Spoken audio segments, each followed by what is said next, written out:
దేవాలయానికి వెళ్లి దేవుని దర్శనం చేసుకున్న తర్వాత గుడి నుంచి బయటకు వచ్చే ముందు కొద్దిసేపు గుడి మండపం లోపల కాని ప్రాకారం లోపల కాని కూర్చుని వస్తూ ఉంటారు.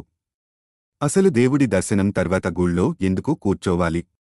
దానివల్ల కలిగే ఫలితం ఏమిటి అనేది ప్రస్తుతం మనం తెలుసుకుందాం.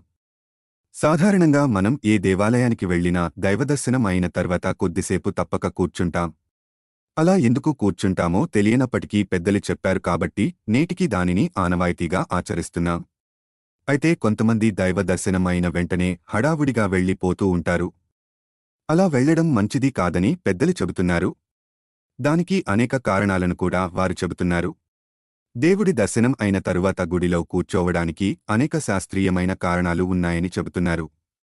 సాధారణంగా గుడిలో పాజిటివ్ ఎనర్జీ ఉంటుంది. ఈ పాజిటివ్ ఎనర్జీ గుడికి వెళ్లిన వారిని శక్తివంతులుగానూ మంచి ఆలోచనలు చేసే విధంగానూ తీర్చిదిద్దుతుంది. అంతేకాదు పాజిటివ్ ఎనర్జీ ఆరోగ్యంగా ఉండటానికి కూడా సహాయపడుతుంది. గుడిలో దైవ దర్శనం అయిన తరువాత మనస్సు శరీరం రెండూ ఉత్తేజితమవుతాయి. గుడిలో విద్యుదయస్కాంత శక్తి క్షేత్రాల తరంగాల పరిధి ఎక్కువగా ఉండడం వల్ల మనకు కావలసినంత పాజిటివ్ ఎనర్జీ గుడిలో లభిస్తుంది.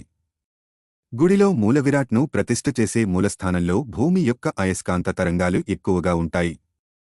మూల విరాట్ను ప్రతిష్ఠ చేసే ముందు భూమి లోపల మంత్రాలు రాసిన రాగిరేకులు ఉంచుతారు. ఈ రాగిరేకులు భూమిలో ఉండడం వల్ల మూలస్థానంలో కలిగే అయస్కాంత తరంగాల శక్తి రాగిరేకుల ద్వారా ప్రసారమవుతాయి. గుడికి వచ్చే భక్తులకు ఆ శక్తి లభించి శరీరం ఉత్తేజితమవుతుంది. మనసు ప్రశాంతంగా ఉండటానికి కూడా ఈ శక్తి కారణం అవుతుంది.